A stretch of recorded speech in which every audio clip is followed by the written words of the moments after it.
咁我哋今日咧有請咗香港觀鳥會嘅 Kenneth 咧嚟為大家介紹呢個香港海鳥嘅唔同嘅知識同埋呢個佢哋遇到啲咩威脅嘅。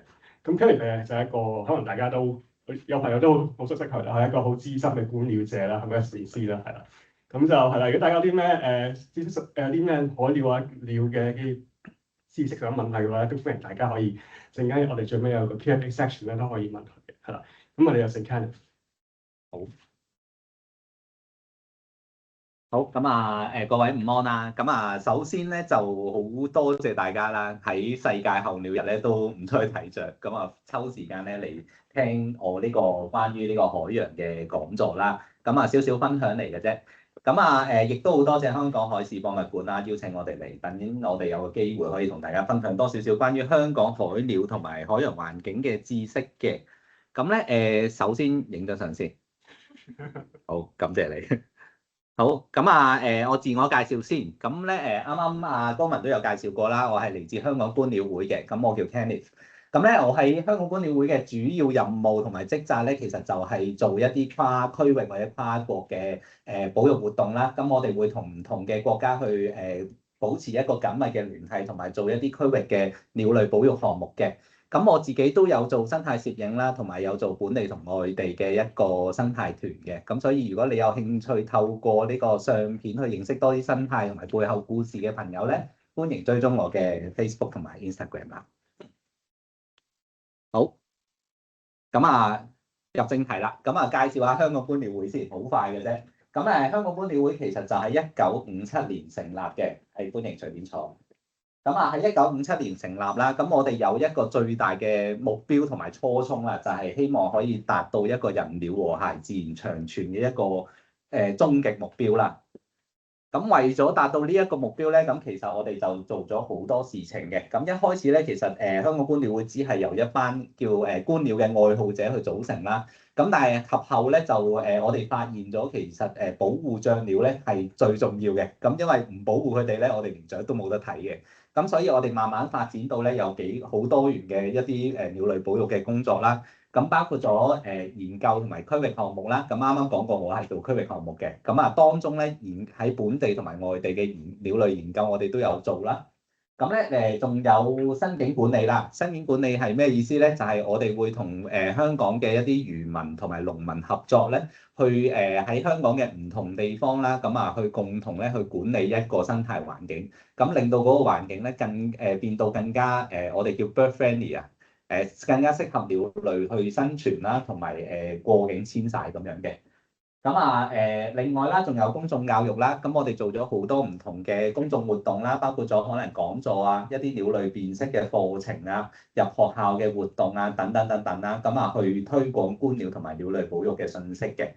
最後咧就係作為鳥類研究嘅機構啦，咁我哋都會俾一啲專業嘅意見俾唔同嘅，例如 NGO 啦，又或者係政府機構啦。咁希望咧令大家共同努力，令到個環境更加好嘅。好，咁跟住咧就係我哋有個發展歷程嘅。但係長話短説啦。為咗咧更加廣啦，同埋有效咁樣推廣呢個鳥類保育咧，咁其實我哋就做咗好多唔同嘅世界級嘅一個叫鳥類保育組織嘅 partner 啦。咁包括咗咧就係 BirdLife International 嘅 partner 啦。EAAFP 啦，呢個東亞澳大利西亞遷飛區合作伙伴關係嘅成員。仲有咧，我哋最新咧喺22年嘅時候，亦都成為咗 IUCN 啦，國際自然保護聯盟嘅一個partner 嘅。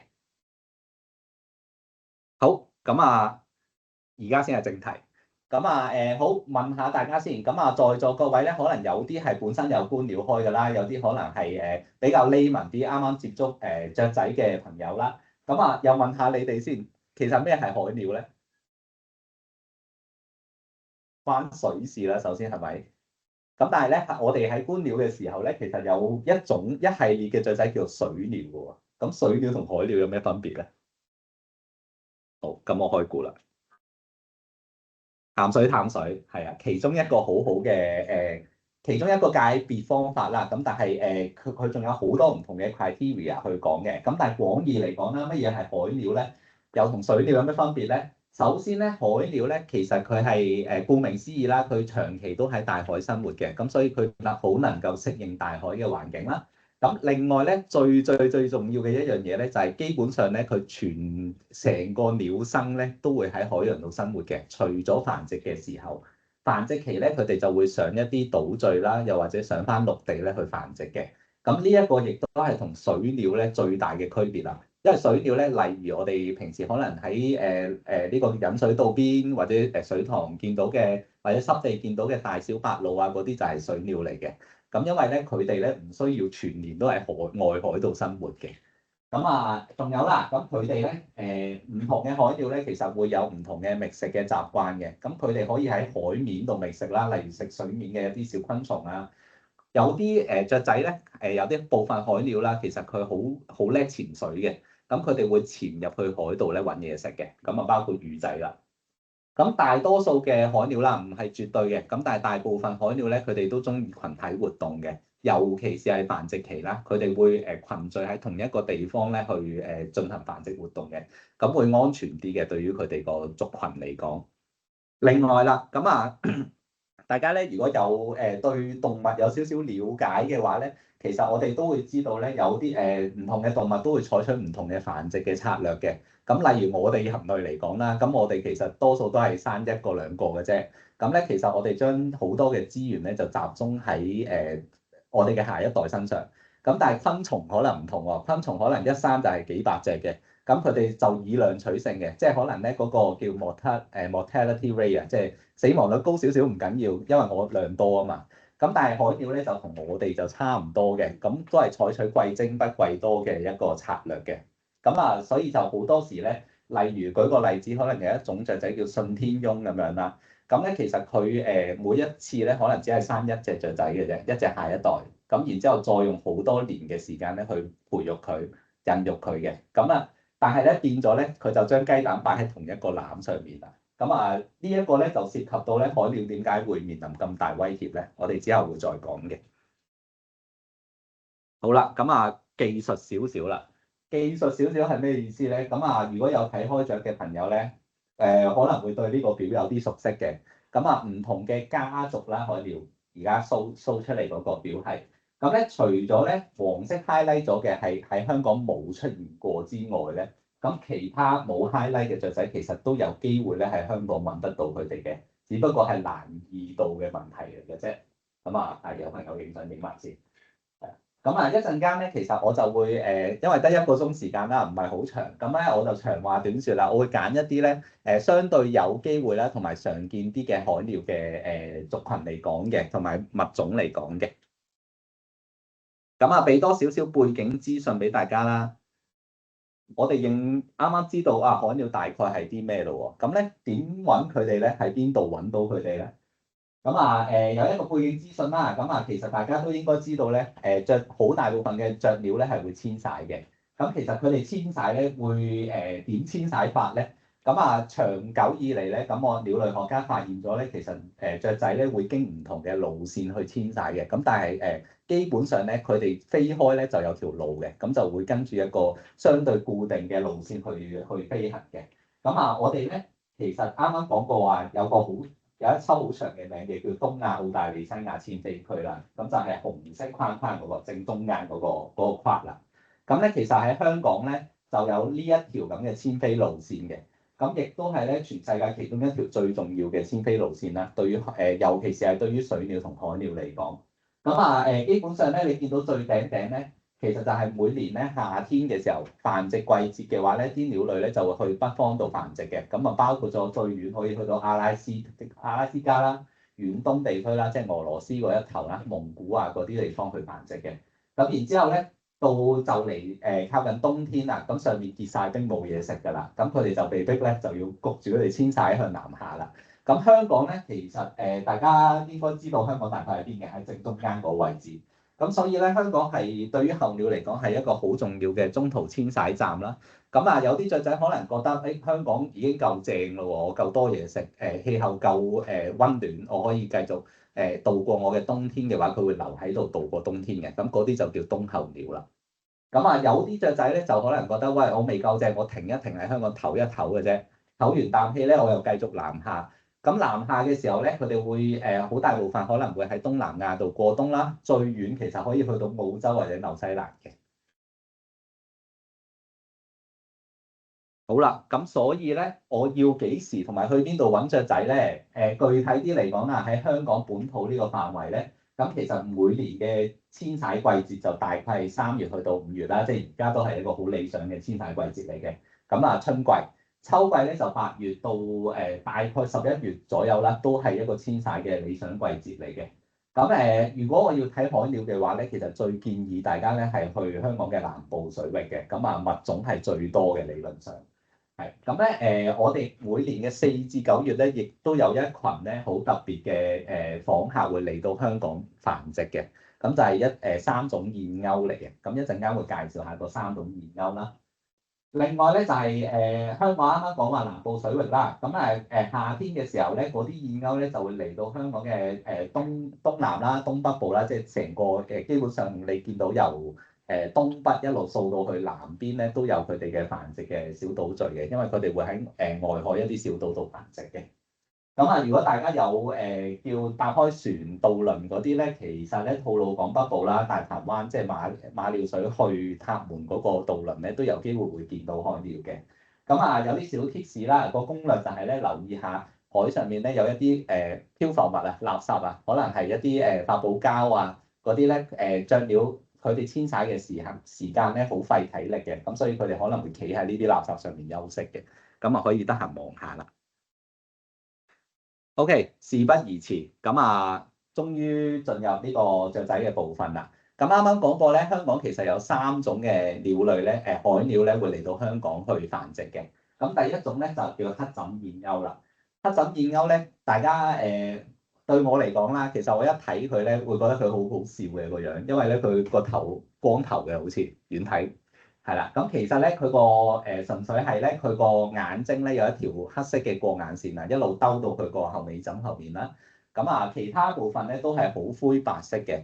咁所以咧你離遠睇咧好白淨嘅嗰隻燕鷗。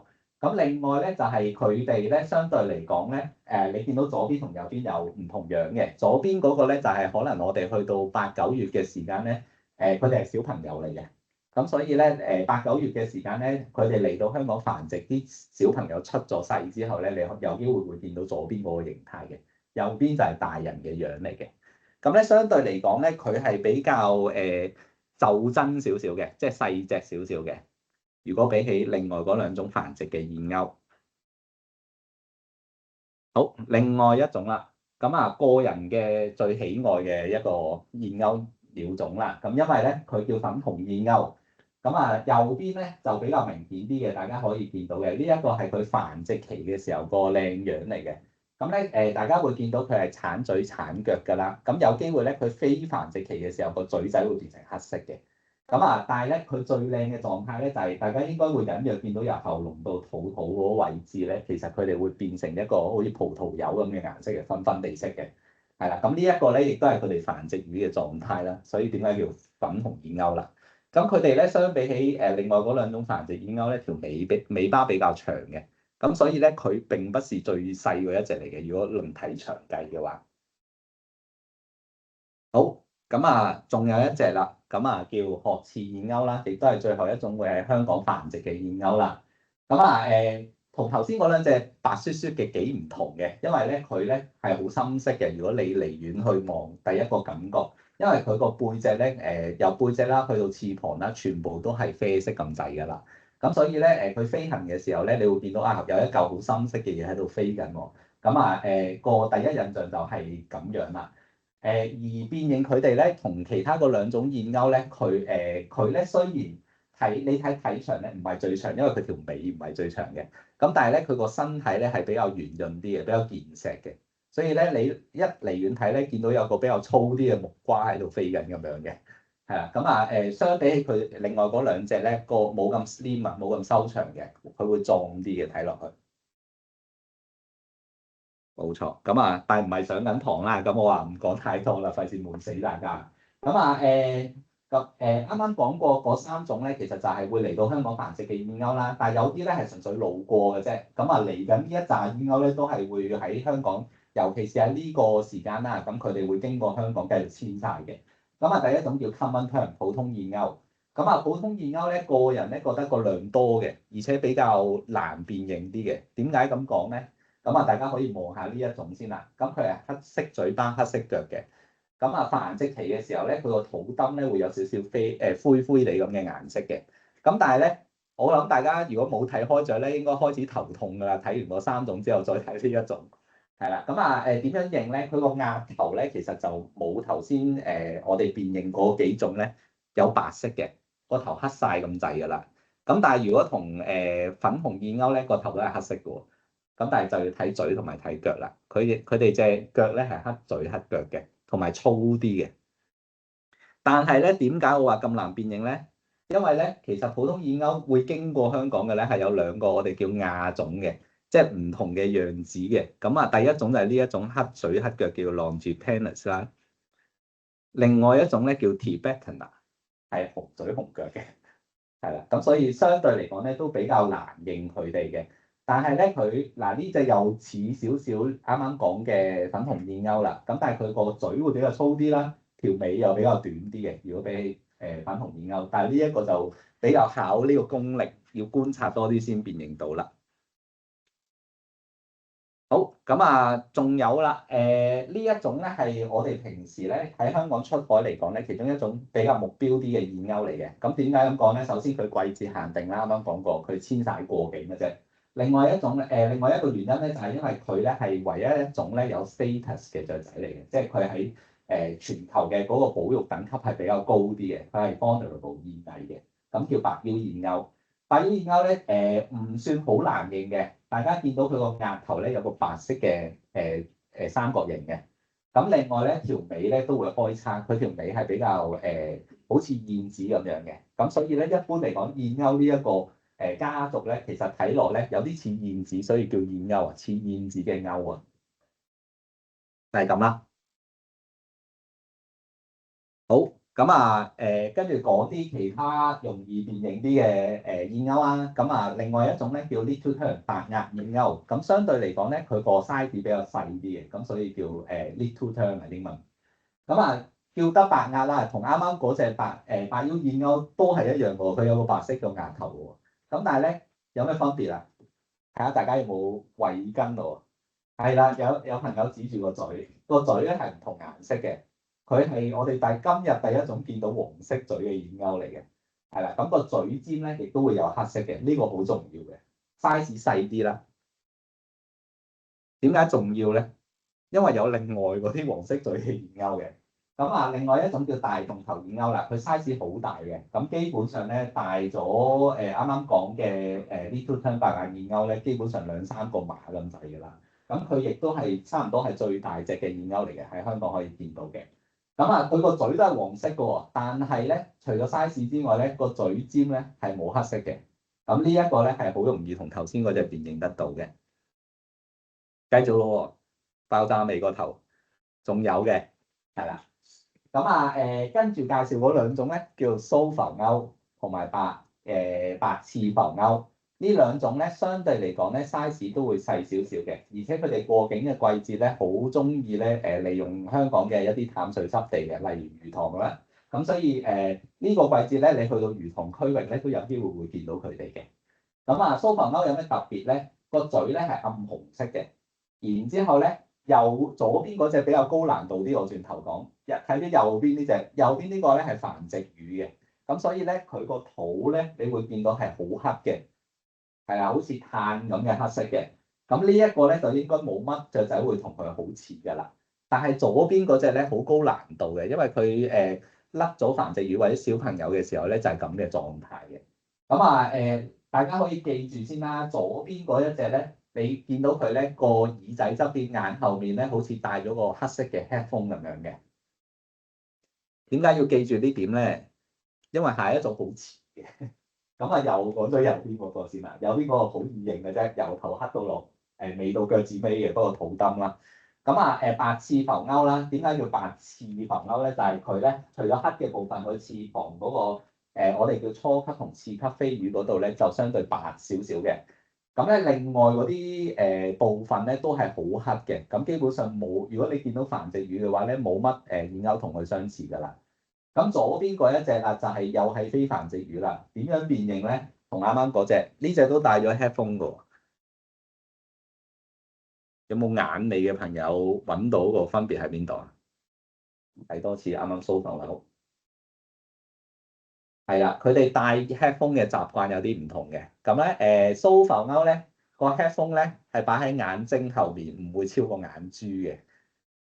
但係咧白翅浮歐咧，佢個 headphone 咧戴得好落嘅，會超過眼珠下方嘅。咁啊，for 大家識嘅朋友有溫故知新啦，唔識嘅朋友當聽下故仔啦。好，跟住就放大家一馬先。咁啊，當聽我講故仔就 OK 㗎啦。咁啊鳥類辨認嗰一 part 咧，燕鷗就差唔多去到呢度啦。咁但係仲有好多唔同嘅雀仔，我哋啱啱完成咗頭一格啫。係啦，咁但係咧，其實我哋幾重視咧香港嘅海鳥啦，尤其是係繁殖嘅燕鷗嘅。咁因為咧佢哋既然揀得香港去繁殖咧，我哋都想佢可以一代接一代咁樣，每年都會見翻佢哋啦。咁所以咧政府都好關注呢一個繁殖嘅狀況嘅。咁所以我哋接咗漁護署嘅委託咧，其實就好耐之前咧，其實我哋每一年都有做一個叫Term Survey 嘅繁殖燕鷗嘅調查嘅。咁我哋會去到燕鷗繁殖嘅島嶼啦，咁去數下佢哋究竟個量係有幾多啦，有咩物種喺呢個島上面繁殖啦。咁啊，亦都咧，我哋會做中間嗰個事情嘅，就係繁殖燕鷗嘅環飼工作啦。咁環飼工作係啲咩咧？大家見到佢腳上面咧有啲五顏六色嘅東西嘅。咁咧我哋會咧幫繁殖燕鷗咧上一啲叫金屬環同埋腳旗嘅。咁其實有啲似咧俾一個身份證佢哋啊。咁咧自古以嚟咧唔同國家或者地區嘅朋友咧去做鳥類保育嘅時候咧，咁就大家共同去做呢件事情嘅。咁咧例如啦個腳旗啦，腳旗裝咗上去之後咧，如假設佢開始遷徙去咗人哋嘅地方，俾人哋見到嘅話咧，佢可以匯報翻俾我哋知。咁我哋知道同一隻雀仔佢有經過過邊個地區或者國家，咁我哋就好似玩砌拼圖咁樣啦。我哋可以將佢咧個繁殖路線咧，唔係遷徙路線咧，就一站一站咁樣砌出嚟嘅。咁但係呢一個咧就好考運氣同埋時間嘅。咁因為咧你唔一定見到佢嘅，首先喺其他地方。咁另外咧，佢如果要飛過又要咁齊咁樣喺每一個經過嘅地區或者國家俾人見到嘅話咧，係需要好長好長嘅時間嘅。咁所以咧，技術而家嘅科技進步咗啦，咁我哋咧亦都會用咧呢個繁殖會用呢個叫追蹤嘅儀器咧去追蹤啲繁殖嘅燕鷗嘅。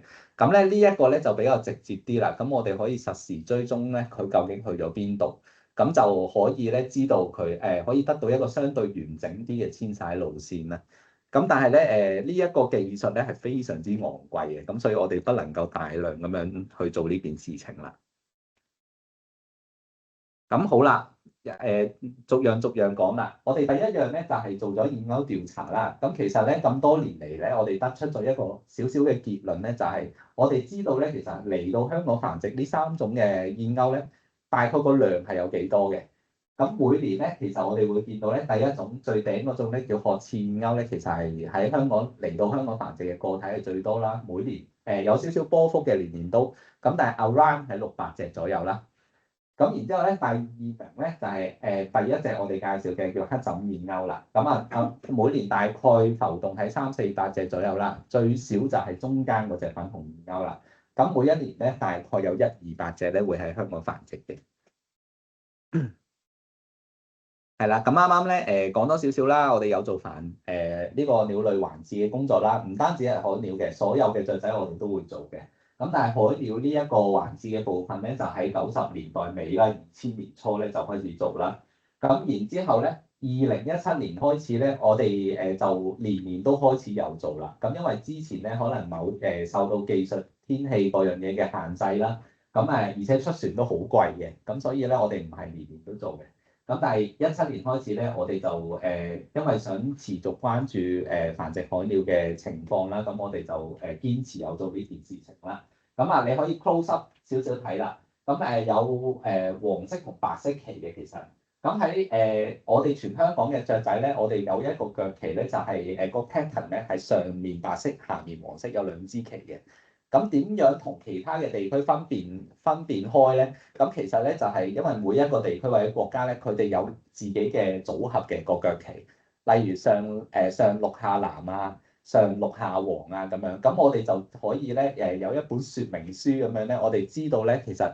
我哋例如喺香港見到唔同組合嘅腳旗咧，其實係嚟自邊一度嘅咧？咁我哋可以揾翻嗰個機構咧去做聯絡嘅，俾翻啲資訊佢嘅，係啦。咁但係咧要做環誌或者腳旗嘅工作咧，其實係需要漁護署去批牌，俾一啲合資格嘅人士去做嘅。咁唔係話我自己走去做就 OK 嘅。係啦，咁環誌工作啦，咁其實咧，我哋大話咧都環誌咗好多隻雀仔㗎啦，咁最多咧就係學似燕鷗嘅，咁有超過400隻㗎啦，咁其他咧比較難捉啲啊，咁所以咧有大概有10幾隻嘅都。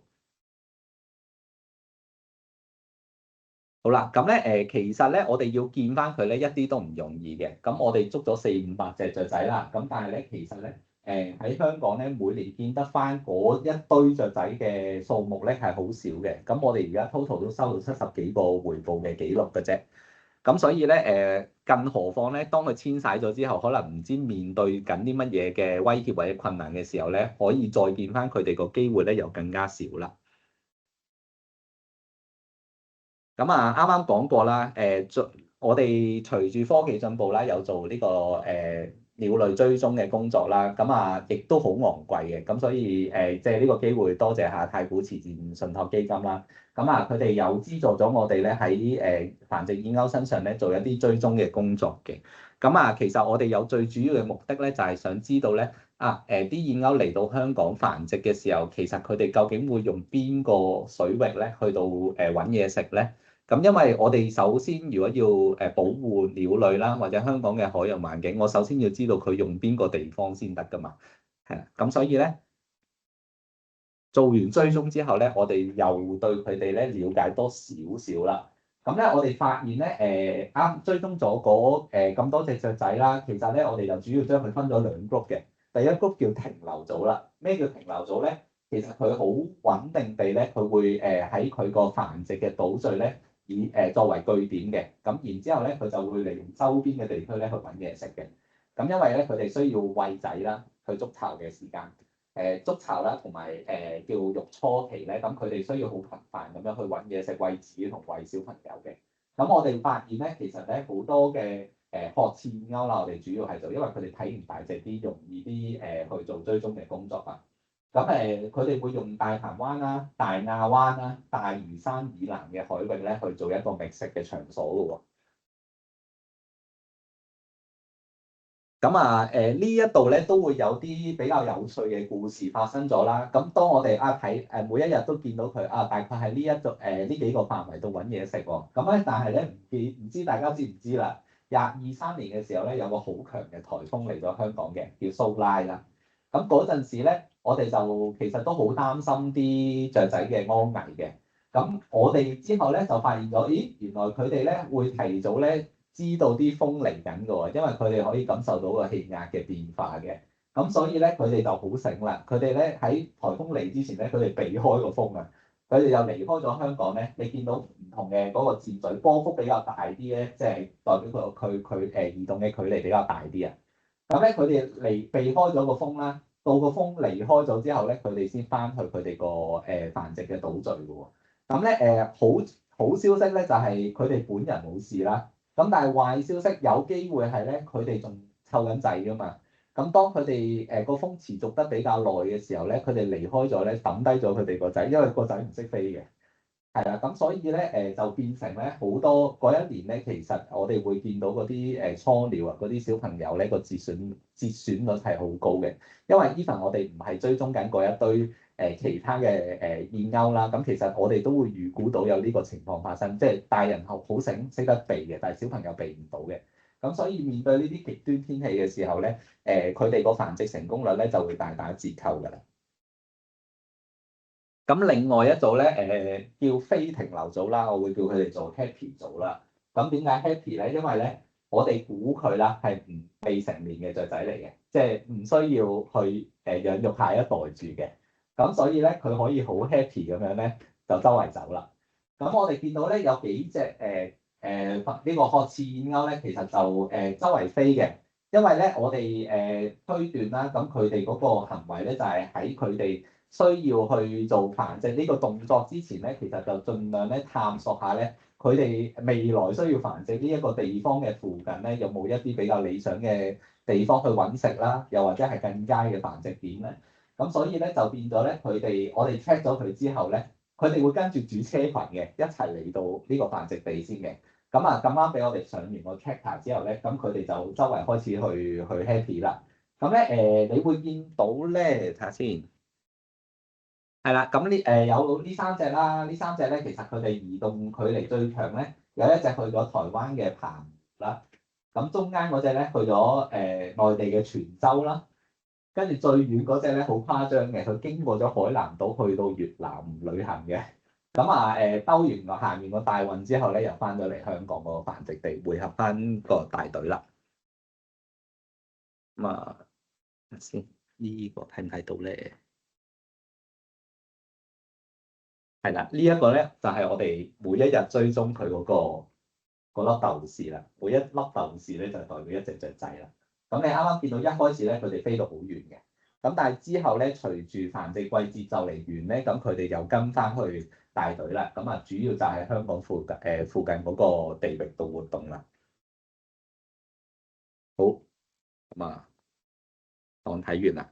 咁咧有咩啟示咧？其實咁啊，對於我哋嚟講咧，做呢一個研究工作咧，其實有幾樣嘅新嘅信息可以俾我哋知道啦。咁首先啱啱都講過啦，其實香港嘅繁殖嘅燕鷗啦，尤其是係褐翅燕鷗啦，咁其實佢唔會淨係用佢島嶼嘅附近嗰可能方圓50米範圍揾嘢食，其實佢咧活動嘅範圍係遍佈成個大鵬灣嘅，咁即係佢活動個區域好大嘅，首先。咁咧，另外咧，夏天嘅時候咧，唔一定咧，即係啲褐翅燕鷗或者其他嘅繁殖燕鷗咧，佢唔係淨係留喺自己個繁殖嘅島嶼嘅，佢哋會周圍去 explore 下嘅。仲有啦，最重要嘅一點啦，咁啊，大家可能未必知道嘅，咁喺香港咧，係冇一個所謂嘅休漁期嘅，咁但係咧，我哋中國大陸其實係會有嘅，咁啊，南海啦，每年5月到8月，佢哋都有個休漁嘅政策，可以俾啲魚咧去休養生息，可以繁殖下一代啦。咁對於雀仔嚟講咧，魚係佢哋其中一個好重要嘅糧食啦。咁所以咧，佢哋啲魚冇得唞啊，咁啊變咗啲雀仔。揾到嘢食嘅機會又少咗咯，因為我香港係冇呢個休漁期嘅，咁所以啲人可以 non-stop 咁樣去捉魚嘅。咁所以變到咧喺繁殖期嘅時候咧，對於香港繁殖嘅燕鷗咧，佢哋嘅食物來源又有機會分薄咗或者少咗啦。好，聽完古仔啦，我哋認識下其他雀仔啦嘛。咁啊呢一隻咧，我諗就算唔睇咗嘅朋友，有機會都見過佢哋嘅。咁佢哋叫普通鸕鶿啦。咁啊有經驗嘅朋友可能知，喂，我喺米埔或者咩濕地公園啊、魚塘成日都見佢哋嘅喎，點解佢哋係海鳥嚟嘅？咁啊，但係嚴格嚟講咧，其實鸕鶿呢一個分科咧，實際上佢係真係海鳥嚟嘅，因為唔單止普通鸕鶿嘅，大部分嘅鸕鶿咧，佢都會喺會接觸到海洋嘅環境去生活嘅。咁所以普通鸕鶿咧就俾人踢咗入去一個大家族啦。咁所以雖然咧，我哋平時喺香港比較常見嘅普通鸕鶿都會用淡水濕地比較多，咁但係咧成個家族咧係比較歸納去海鳥嘅一個大家族嘅。咁咧喺香港比較常見啦，有機會見到嘅咧，主要有2種鸕鶿嘅。第一種咧就大家熟悉啲嘅普通鸕鶿啦。咁咧上面有2個紅色箭嘴嘅，咁第一個咧就係高啲嗰個啦。咁其實你見到佢白色嘅範圍咧，啱啱去到眼珠後方嘅。咁啊，大家即管聽下先啦。咁啊，另外咧嗰一個特點或者特徵咧，就係佢個嘴後面咧有撇黃色毛毛嘅範圍嘅。咁嗰個黃色嘅範圍咧好闊嘅。咁啊，闊係咩意思咧？係相對嘅。因為咧有另外一種咧比較少見啲嘅雀仔咧，叫 Japanese Cormorant 啦，暗綠背鸕鶿，亦都會喺香港有機會見到嘅。咁但係咧，佢就利用海洋嘅環境比較多啦，佢成日都喺岩岸咧去活動嘅。咁有咩分別咧？就係啱啱講嗰兩個箭嘴啦。咁如果比起普通鸕鷀嚟講咧，啱啱白色嗰個範圍咧，去到眼後方嘅啫。如果係普通鸕鷀，但係佢高好多嘅，差唔多掂到頭皮咁滯㗎啦。咁另外咧就係佢黃色嗰個裸皮啊，即係冇毛嘅部分咧係會少啲嘅，佢亦都會好似有一個叫咩縮窄咗入去咁樣嘅，係啦。咁呢一個咧係佢哋個分別嚟嘅。咁至於係咪綠背咧？咁我自己覺得好難睇嘅，因為要睇光線啦，要睇角度啦，仲要係咧佢要繁殖期你先見到綠色嘅，咁所以不能夠作準嘅，就係咁啦。好，有另外一個家族啦，我成日都覺得咧，佢哋好似浴缸嘅鴨仔嘅。咁點解咁講咧？因為我哋喺過境遷徙期啦，經常都會見到嘅呢一種叫紅頸反撲雲。咁咧佢都會過境嘅時期咧，會利用香港嘅淡水濕地嘅。咁有機會喺魚塘啦，可能塱原濕地有機會見到佢哋啦。但係咧佢哋係其實都係海鳥嘅其中一種嚟嘅。有機會我哋出海嘅時間咧，會見到佢哋咧一群咁樣咧浮喺個海上面嘅。佢個 size 好細嘅啫，有翻個拳頭咁樣啦。咁所以咧睇落就好似浴缸嗰啲鴨仔喺度浮咁樣嘅。紅頸反撲雲咧，右邊係佢哋嘅繁殖羽，你見到隱約見到條紅色頸嘅。另外咧左邊嗰隻咧就白曬嗰隻咧，黑白色嘅就係非繁殖羽嚟嘅，或者小朋友會見到咁嘅樣嘅。有個黑色嘅眼罩咁樣啦，但係佢就同我哋其他見到嘅海鳥就唔係好相似㗎啦，咁應該冇乜嘢會同佢認錯咁滯㗎啦。佢哋主要都係食一啲昆蟲為主嘅，水生嘅昆蟲啊，有啲魚蟲啊嗰啲都會食嘅。OK，又繼續啦，下一個家族咧叫賊鷗啦。聽落個名好型嘅，點解要賊鷗咧？因為咧佢哋會搶其他嘅海鳥嘅食物去食嘅。點搶法咧？呢兩張相咧同一隻雀仔嚟嘅。但係咧佢就我哋見到啦一個行為啦，就係佢咧去逼另外一啲雀仔咧去嘔翻佢哋食咗嘅魚嘅內臟出嚟啊！跟住咧就逼佢哋獲利回吐完之後咧，佢哋就走去食嗰啲食物啦。所以佢哋會強搶民女嘅，成日都。喺香港咧見到嘅賊鷗咧有三種嘅，係三種。第一種咧叫短尾賊鷗啦。大家會見到咧條尾巴咧中央尾羽咧有兩條突出去嘅。相對係短啲嘅，如果比起另外一種嘅話，轉頭會講㗎啦。短尾賊鷗咧個喉嚨係白色嘅，喺繁殖期嘅時候，所以你見到咧右邊呢一個比較清楚啲啦。認住個喉嚨同埋尾巴啦。佢哋個體型相對修長少少嘅。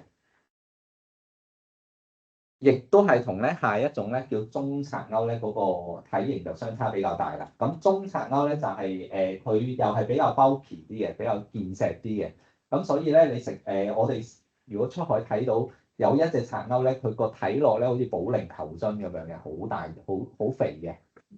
另外咧佢個尾羽咧就唔係咁樣好 slim 一條咁樣拆兩條咁樣拆出去嘅，佢係好似一個鐘擺咁樣嘅，係啦，佢有一個。唔知叫咩水滴形咁樣啦，嘅尾羽嘅。所以咧見到佢嘅時候咧都相對容易啲認到啦。另外佢個喉嚨釘咧係黑色嘅，同頭先嗰個短尾賊鷗咧有少少分別嘅。跟住啦，我自己覺得最靚嗰隻賊鷗咧就叫長尾賊鷗啦。一樣啦，佢有一對嘅中央尾羽會向外延伸出去嘅。條尾咧，如果比起我哋頭先第一種見到嘅短尾賊鷗就長好多啦。所以叫長尾賊鷗啦。佢喉嚨都係白色嘅。遠睇咧，其實我哋出標望嘅時候咧，第一個感覺咧就係佢係最瘦嘅。但係呢一度咧寫咧，佢個體長係最長嘅，因為計埋條尾嘅話咧，佢確係最長嘅。但係你 cut 咗條尾之後咧，佢其實係最細隻嗰隻嚟嘅，睇落。左邊嗰隻咧就比較 tricky 啲嘅，今日就唔講啦，因為咧左邊嗰隻係小朋友嚟嘅。當我哋遇到啲賊鷗小朋友又冇尾冇性嘅話咧，辨認個難度就大大增加㗎啦。今日時間所限啦，有機會再同大家探討下啦。好，另外一種咧都係強盜嚟嘅，賊嚟嘅。咁咧叫軍艦鳥。咁軍艦鳥咧呢一個樣咧同埋狀態咧就易認好多嘅。點解咧？因為佢哋好大隻嘅，成隻麻鷹咁大嘅 size 㗎啦。咁所以咧，當我哋出海見經常其實都會撞到麻鷹嘅。咁但係咧，我哋隻隻都要望下喎，因為有啲軍艦鳥咧，其實同佢個體型好相近嘅。咁有少少分別啦，當然佢個翅膀咧係特別尖嘅，如果比起麻鷹嚟講。咁咧喺香港咧，其實有幾種軍艦鳥係有機會見到嘅，但係99.9%咧都會係呢一種最常見嘅軍艦鳥啦，叫白斑軍艦鳥。咁佢同其他嘅軍艦鳥咧有啲唔同嘅。我哋見到咧佢個肚邊咧，其實有啲白紋咧會向住個翅尖延伸出去嘅。咁呢一個白紋咧就係佢哋個辨認特徵嚟嘅，其中一個最主要嘅辨認特徵啦。我哋成日都講嗰個位係胳肋底啦，有冇白色嘅胳肋底？咁喺香港咧見到嘅個體咧多數都係小朋友嚟嘅。咁小朋友咧個頭咧會粉粉地白白地色嘅，就係左邊嗰一張相。咁右邊呢兩張唔喺香港影嘅，係成鳥嚟嘅，成鳥個頭就會黑晒㗎啦。所以大家如果見到黑頭嘅軍艦鳥，麻煩話俾我知啊，我都未見過，因為 OK。個人最喜愛嘅系列啦，有一種叫堅鳥啦。咁咧堅鳥咧英文名叫 booby 嘅。咁如果係大家對英文嗰啲 slang 有啲認識嘅話，booby 係解傻仔咁解，傻瓜咁解。咁其實就好多外國嘅觀鳥者見到佢哋咧尤其是行路嘅時候啦，佢哋好似企鵝咁嘅，左右行嘅。睇落個樣好蠢好 Q 嘅，咁所以叫佢哋做 booby 啦。香港最常見過一種叫鶴堅鳥啦 ，brown booby。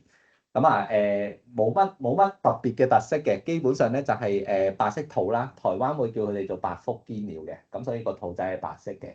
咁其餘嘅部分咧，你會見到咧好大部分連埋翅膀啊，同埋上半身連埋條頸個頭咧都係褐色，即係啡色啊，係啦。咁就叫 brown booby 啦，個嘴係黃色嘅，對腳都係黃色嘅。另外一種咧，相對有機會見到咧，叫紅腳堅鳥啦。紅腳堅鳥咧，顧名思義，呢度你隱約會見到嘅，佢對腳係橙橙紅紅咁嘅。咁如果成鳥嘅話咧，個嘴都係紅色嘅，黑色嘴尖。咁所以咧，同啱啱嘅鶴堅鳥咧幾唔同嘅，佢個頭係白色嘅。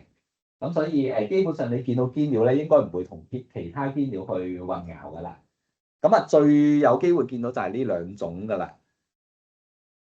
又去到下一個家族啦，下一個家族咧叫鸛或者鸻啦。我成日覺得睇咗可以學晒中英文嘅，有好多新奇嘅字，大家可以學下嘅。英文名叫 Short-tailed Shearwater。呢個家族嘅雀仔咧好神奇嘅，佢有個好特別嘅習慣咧，就係佢哋中意咧打開對翼飛緊嘅時候啦，貼住海面飛嘅。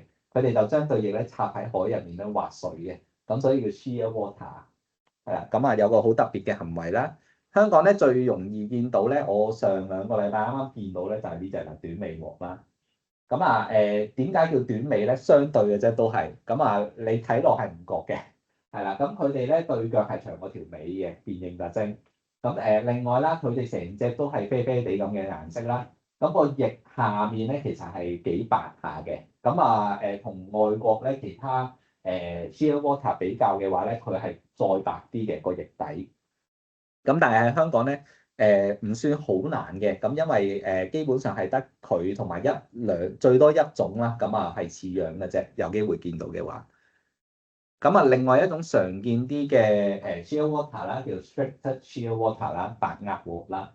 你睇落個樣已經好唔同㗎啦。呢隻咧睇落淺色好多嘅，白色額頭啦，所以叫白額鸛啦。另外咧，佢係好雪白色嘅其他部分。即係翼尖係黑色啦，但係佢個翼下嘅腹羽啦、尾啦，同埋嗰個肚咧、胸肚嗰部分都係好雪白顏色嘅。比較起嚟講咧，呢個 Striped Shearwater 咧，喺香港過境遷徙嘅時間咧，係比較中意咧係一群咁樣過境嘅。所以咧，你會見到咧下面嗰張咧，其實就喺香港見到嘅狀況咧，你見到4、5、6、7隻咁樣一齊飛嘅。好啦，跟住有隻 Q 啲嘅嘢嘅，就叫海雀啦。海雀咧，喺香港嚟講咧，唔算好容易見到嘅。原因有兩個啦，第一個係佢超級細隻啦，第二個原因就係佢長期浸水嘅。點解浸水咧？因為佢就係一啲好擅長潛水捉魚仔食嘅鳥種啦。咁啊，相對嚟講咧，佢長期都係咁樣浸住水，而且佢有好強嘅保護色嘅。我哋喺上面望落去係深色嘅，咁下面望落去咧，即係如果喺魚嘅角度望翻上去咧，佢係白色嘅。咁所以咧，佢就模仿緊一個深海啊，同埋我哋望翻上去天空嘅顏色啊。咁所以佢哋保護色係超級強嘅。咁啊，睇落咧，佢哋係每年嘅冬天咧，係稀有嘅冬候鳥嚟嘅喺香港。咁所以冬季咧比較有機會會揾到佢哋嘅蹤跡啦。咁啊，佢哋游起上嚟咧，其實都望落都幾似企鵝嘅。咁啊，體型都好細隻啦，我諗大概係紅耳鰭 size 啦，咁大隻咁樣。咁但係佢哋好叻游水嘅，即係幾秒唔見佢哋已經可以游咗個半池咁樣噶啦。好，咁啊，另外一隻啦，咁啊，雖然咧呢一種咧叫白腹海雕啦，咁其實佢嚴格嚟講佢唔係海鳥嚟嘅，咁但係佢咧係同海洋嘅環境息息相關嘅，亦都係喺香港咧比較有機會見到嘅其中一種大型猛禽啦。咁咧白腹海雕啦，咁顧名思義，大家聽到個海字，佢成日都喺海洋嘅環境度生活，亦都會喺香港嘅一啲外島度築巢繁殖嘅。咁啊，佢哋翼展好長嘅。打開對翼咧有2米咁長㗎啦，咁所以係超級大隻嘅。首先，咁啊辨認咧唔難嘅，黑白兩色嘅，咁主要咧喺個靠近身體嘅部分咧就係白色嘅，咁啊翅膀嘅部分就係黑色嘅，咁啊你飛過基本上好難認錯㗎啦，因為其他嘅猛禽唔係咁嘅顏色嘅，喺香港嚟講，全世界咧有10種嘅海雕嘅廣義嚟講，咁喺香港咧只會揾到呢一種嘅啫，咁所以唔難辨認嘅。但係如果我哋翻到例如中國內地啦，全中國係可以揾到5種嘅海雕嘅，咁啊嗰度咧就比較花少少功夫啦。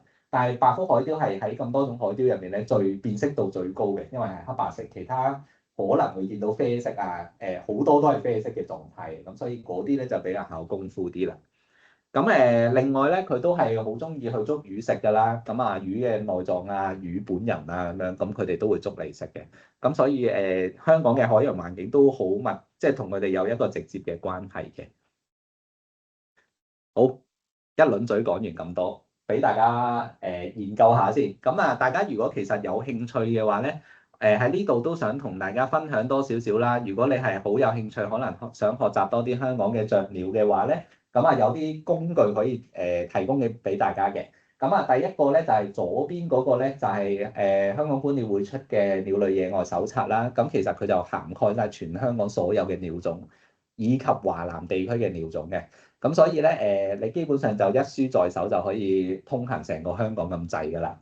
咁啊香港觀鳥會有得賣嘅。咁啊右邊一個咧就係免費嘅資源嚟嘅。咁亦都係香港觀鳥會設立嘅一個網站啦，叫 AV Fauna。Hong Kong AV Fauna 啦，咁啊大家可以 scan 呢個 QR code 就直接去到㗎啦。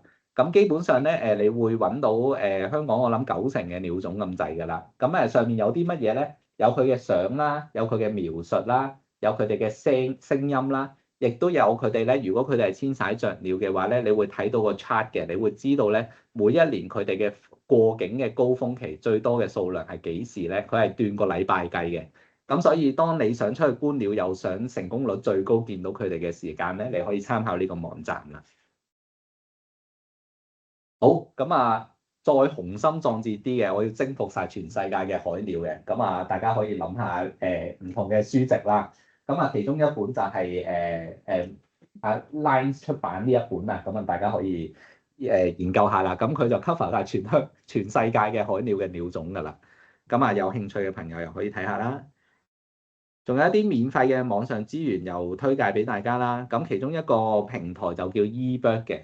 咁 eBird 咧係一個好好用嘅全球嘅網站啦。咁香港有自己嘅 portal 可以入到去嘅。咁大家上網就用 Google 打 eBird 就應該揾到㗎啦。咁啊，你開完個 account 之後咧，有咩用咧？你就可以得到咧唔同地方，其中一個就當然包括香港啦。你見到好多唔同顏色嘅波波嘅。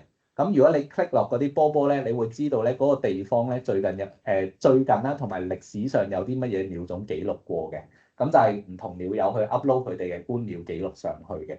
咁所以咧，例如啦，啱啱講嘅南部水域啊、外海都有嘅。咁所以咧，你可以唔單止係外海啦，你喺全香港或者全球觀鳥都可以用呢個網站嘅。咁你 click 落去咧，你大概會知道咧嗰度有乜嘢睇嘅，同埋最近你可以鎖定時間啦、位置啊咁樣去搜尋嘅。咁對你觀鳥嘅成功率咧係有啲幫助嘅。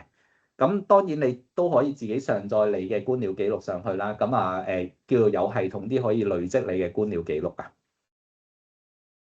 係啦，咁咧另外咧就係你可以咧用物種嚟去做搜尋嘅。咁例如啦，我比較有興趣知道係咪大鳳頭燕鷗啊？好似係。咁我有興趣知道大鳳頭燕鷗嘅資訊喎，咁樣咁我就可以打一個大鳳頭燕鷗個名上去啦。咁你會得到一啲基本嘅資訊嘅。咁但係佢同另外一個國際嘅學術機構咧有合作嘅。咁如果大家想知道再詳盡啲嘅版本咧，就要俾錢啦。但係而家係免費嘅，因為呢一個禮拜係免費嘅暫時，因為今日係世界候鳥日啦，佢想推廣多啲觀鳥嘅資訊俾大家。好，我要講快啲啦，如果唔係會 overrun。咁跟住咧下一個部分咧，就想同大家分享多少少咧海鳥嘅狀況同埋佢哋個威脅啦。呢一個咧就喺截至22年啦，咁其實咧全球咧大概有360種左右嘅海鳥啦。咁其實大家咧就我唔逐個數據同大家睇啦。咁咧基本上咧你會見到咧，其實全球受威脅嘅物種咧喺海鳥入面咧係超過咗40%嘅。咁有超過一半嘅海鳥物種咧，其實個族群都喺度跌緊嘅個數量。咁原因有好多啦。先講咗最關香港事㗎啦，咁就係人為干擾啦。大家知道香港係一個好細嘅地方啦。有唔同愛好嘅朋友咧都好多嘅。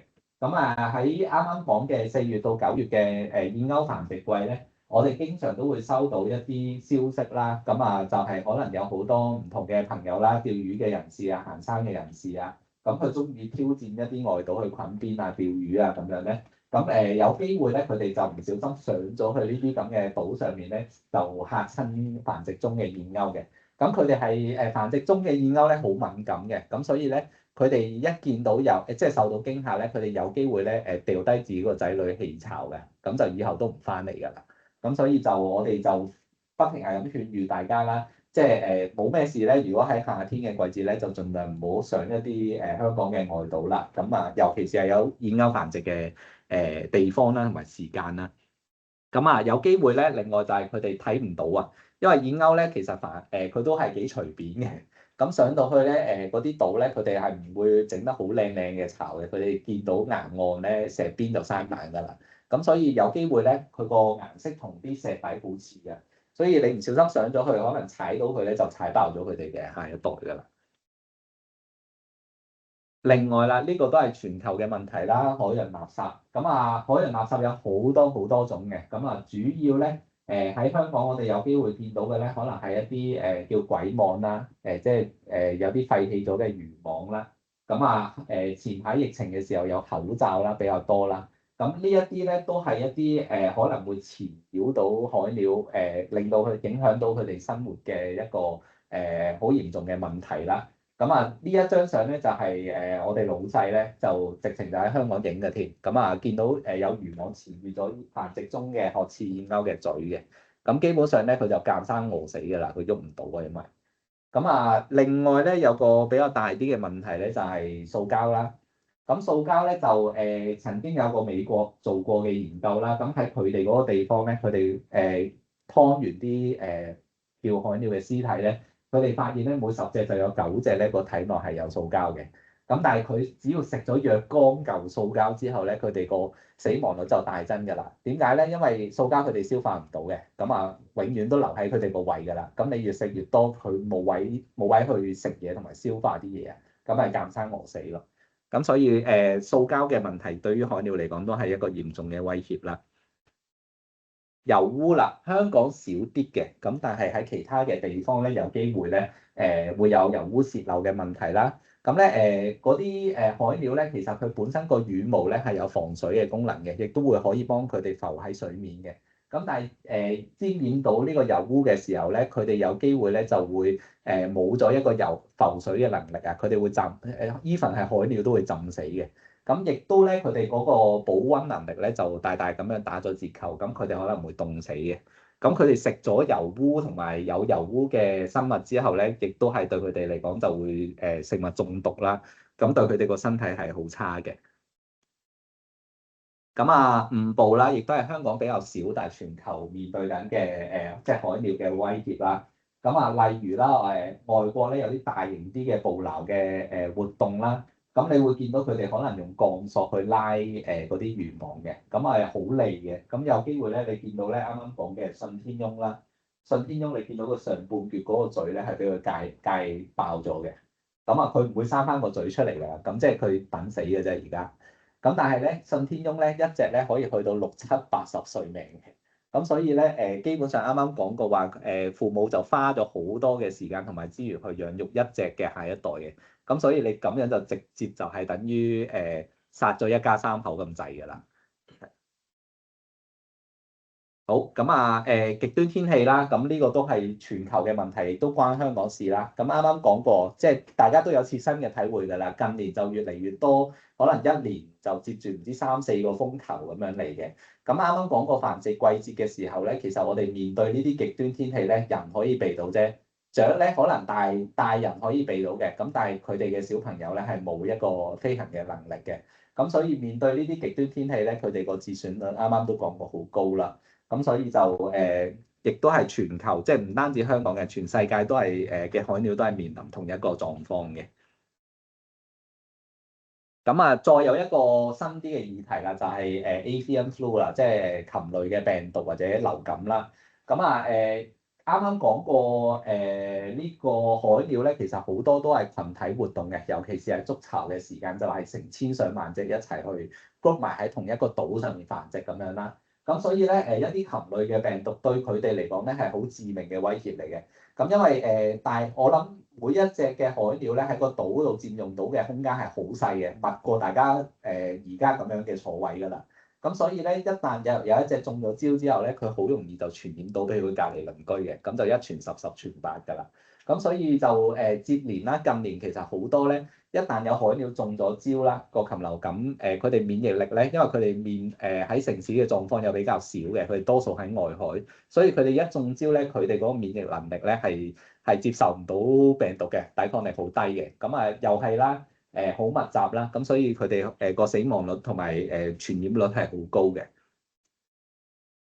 仲有光污染啦，咁尤其是對於遷徙中嘅雀鳥啦，咁因為光咧係月光咧，好多雀鳥都會用呢一個叫月光嚟指引方向去幫助佢哋去遷徙嘅。咁但係咧好多時咧喺一啲大城市啦，就夜晚都係五光十色㗎嘛。咁佢哋好容易咧，遷徙中嘅雀鳥就當咗嗰啲係月光啊，咁樣就可能會誤導咗佢哋去飛行嘅方向啦。咁再嚴重啲咧，就係好多高樓摩天大廈咧，係用玻璃外牆嘅，咁所以入面有透光咧，佢就直接衝埋去㗎啦。咁啊，好容易咧就會撞死啲雀仔嘅。呢一個咧就關繁殖雀鳥事啦。咁啊，有好多例如外來種啊、入侵物種啊咁樣咧。咁例如啦，可能最直接嘅例子可能喺紐西蘭啦，紐西蘭好多海鳥繁殖嘅。咁但係咧人類就帶咗好多唔同嘅外來嘢入去嘅，例如老鼠啦、貓貓狗狗啦。咁呢一啲都係對於佢哋嚟講係一個好致命嘅威脅嚟嘅，因為呢啲都係好高級嘅掠食者啦，亦都會去食雀仔同埋佢哋嘅幼鳥啊或者蛋嘅。咁所以咧，基本上咧，如果引入咗一啲唔小心引入咗一啲外來嘅物種，而嗰啲物種對佢哋係有侵略性嘅話咧，基本上就 total loss 咁滯啊！一隻老鼠一隻貓啦，一年可以殺成1000隻雀仔嘅，咁所以係好誇張嘅。咁喺好多唔同嘅國家或者地區咧，佢哋都有一啲叫外來物種或者入侵物種嘅移除嘅政策嘅。咁但係呢一啲都係個投入嘅成本啦，同埋時間係好高嘅。咁因為大家幻想下啦，你去到一個海島，佢唔小心放咗一隻貓上去，你要捉翻嗰隻貓咧係好難嘅。你唔知要用幾耐同埋即係睇佢個聰唔聰明啦，或者老鼠啦咁樣。咁你要捉晒成個島入侵咗嘅物種係好高難度嘅。好，咁啊，其實我哋喺香港可以做啲咩咧？最基本嘅嘢咧，就係唔好喺繁殖季節咧就隨便登上一啲外海嘅島嶼啦。咁喺一啲主要嘅繁殖島嶼咧，其實漁護署都動咗一啲叫大家呼籲大家唔好上島嘅牌嘅。咁啊，但係咧有好多朋友可能睇唔到啦，或者唔小心啦咁樣，咁啊照上咗去嘅，咁啊都係唔好啦。而且咧，其實好多香港其實所有香港嘅野生象鳥都係受法例保護㗎啦。咁所以驚嚇到佢哋或者干擾到佢哋營巢咧，已經係犯法㗎啦。咁所以咧呢個啱啱講過繁殖燕鷗啦，其實對於外界嘅干擾超級敏感嘅。咁如果佢一見到可能驚咧，佢哋就放棄自己嘅下一代，以後都唔翻嚟㗎啦。咁我哋都唔希望見到呢一個狀況啦。咁啊，所以再呼籲大家啦。咁啊，繁殖季節就唔好登島或者靠得佢哋太近啦。咁啊，除咗香港之外咧，其實我哋就啱啱講過啦，我自己嘅角色就同好多唔同嘅國家或者地區去合作啦。咁所以喺有一年咧，我哋就全年都用咗一個燕鷗嚟做主題嘅。咁就同呢個區域呢個遷徙航道入面唔同國家嘅朋友啦，咁就一齊去搞一啲唔同嘅活動啦，海鳥保育嘅講座啦。研討會啦、公眾活動啦、攝影比賽啊咁樣，咁去推廣呢個海鳥保育嘅信息啦。咁喺香港咧，咁我都揾咗一啲設計師咧，就去設計一系列嘅海鳥嘅海報嘅，咁就希望咧去宣揚多啲海鳥保育嘅信息，同埋等大家公眾啦知多啲香港其實有咩海鳥嘅咧。咁因為海鳥咧喺咁多個叫族群入面咧，其實對於公眾嚟講最難接觸到嘅，因為大家都好少出海嘅，我相信。咁所以接觸到海鳥嘅機會都係少啲嘅，咁所以好多朋友連海鳥係乜嘢啦，同埋海鳥有乜嘢都唔知嘅。咁所以我哋希望透過呢一啲咁嘅教材啦，仲有呢個繪本啦，咁啊希望俾大眾啦，又或者係更年輕嘅一代咧，知道咧，透過呢啲唔同嘅工具，知道海鳥其實有乜嘢嘅物種啦，有咩個香港嘅海洋環境係點啦，同埋面臨乜嘢威脅嘅。好，咁我今日嘅分享就到呢度啦。咁咧我好多謝高文啦。咁因為咧，我哋其實有一條海鳥保育嘅片係拍咗嘅，咁都喺海事博物館咧循環播放緊嘅，應該係啦。咁大家如果有興趣咧，可以 scan 呢個 QR code 去 YouTube 度睇嘅，係啦。咁咧，然之後我將個時間交翻俾阿高文，因為有個少少嘅問卷要做翻嘅，好似。好誒，唔該曬你。咁咧首先咧就係啦，有一個可以填下個問卷先嘅。咁同埋咧，sorry，咁同埋而家係一個 Q&A section 咧，大家有冇啲咩問題想問 Ken，亦都可以趁呢個時間，趁呢個時候問佢嘅。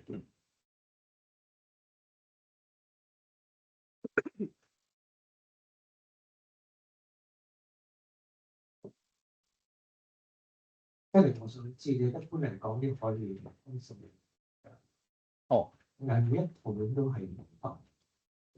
嗱。係啦，一般嚟講咧，其實海鳥嘅壽命咧，首先咧，如果佢比起其他嘅鳥類咧，即係可能林鳥啊、水鳥啊，佢嘅life span 啊個壽命係會相對長啲嘅。咁咧點長法咧？啱啱講嘅信天翁啦，咁其實咧佢可以去到而家最長命係咪80幾歲啊？80歲命嘅，係啦。咁但係咧另外咧，我哋好多時比較直觀啲咧，我哋可以睇嗰隻雀嘅體型嘅。咁咧越大嘅雀仔咧，多數壽命都會越長嘅。咁但係細隻嗰啲鳥類咧，海鳥咧，其實可能10年8年都唔出奇嘅。咁但係如果你話比起我哋一般市區見到嘅雀仔啦，咁佢可能得幾年命嘅啫，少過4年命嘅，係啦。咁所以點解啱啱講話海鳥係多數啦，海鳥都係採取一個叫貴精不貴多嘅生育策略咧，就係咁樣啦。拜拜，下次見。大家就冇其他問題去問 Kenny，今日都係。不如我問下啲問題啊。咁你都喺即係無論喺香港定外國啦，都有好多觀鳥經驗啦。咁喺香港你見嘅見嘅最勁或最罕有嘅海鳥係邊一種？最勁嘅海鳥啊！我諗海鳥嚟講，最難啊，好似冇乜特別，全部都唔難，因為全部都好難，係咁因為喺香港嚟講，其實除咗我哋啱啱介紹燕鷗係比較容易見到之外咧，咁其實啱啱講嘅例如撐鷗啊、軍艦鳥啊、shearwater 嗰一類咧，其實都係我哋基本上每一次出海希望見到嘅大目標嚟嘅，係啦。咁所以每一種都幾難下嘅。咁啱啱大家都有見過好多唔同嘅鳥種啦，咁樣咁其實都係我影嘅，咁所以大部分我都有見過嘅。咁但係一啲極稀有，即係可能喺香港淨係出現咗一兩次嘅海鳥記錄咧，咁嗰啲就係我希望見到嘅鳥種啦。咁啊，如果見到都會成為我最稀有嘅鳥種嚟嘅，喺香港見到嘅海鳥嚟講，係咯，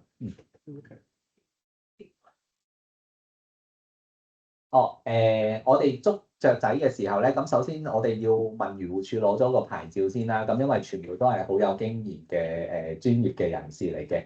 咁我哋點樣捉咧？一般嚟講咧，其實就會開一啲叫霧網嘅。咁咧霧網咧就係一啲好幼嘅線織成嘅網。咁我哋肉眼咧其實唔係好睇到，有啲似魚絲咁樣嘅。咁但係佢個保護力好強嘅，即係佢唔會傷害到啲雀仔嘅。咁基本上咧，我哋就趁咧好多時都係一係入黑啦，一係就好早啦，喺天未光之前咧，我哋就架設好呢啲霧網，咁就唔會人出現咗嚇親啲雀仔啊，有呢個情況。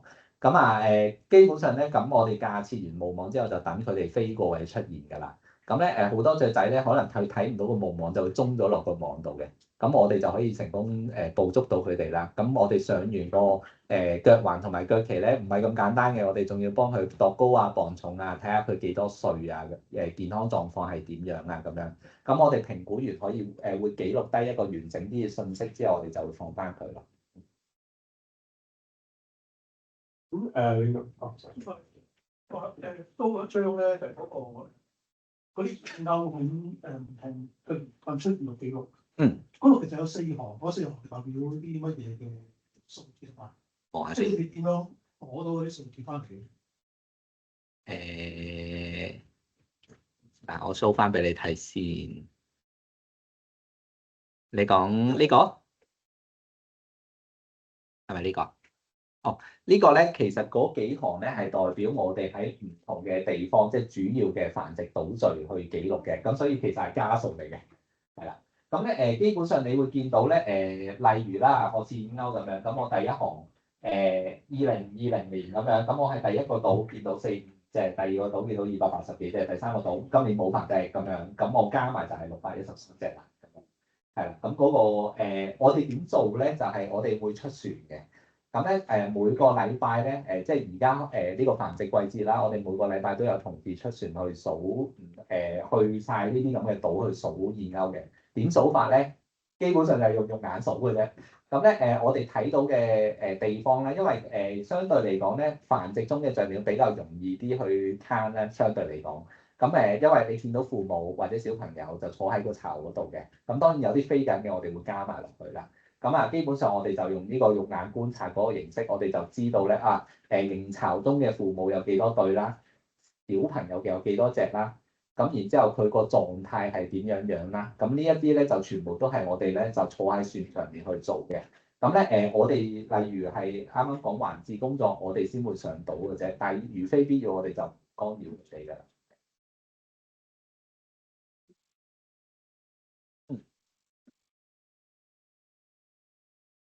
哦，唔係，嚟多次啊！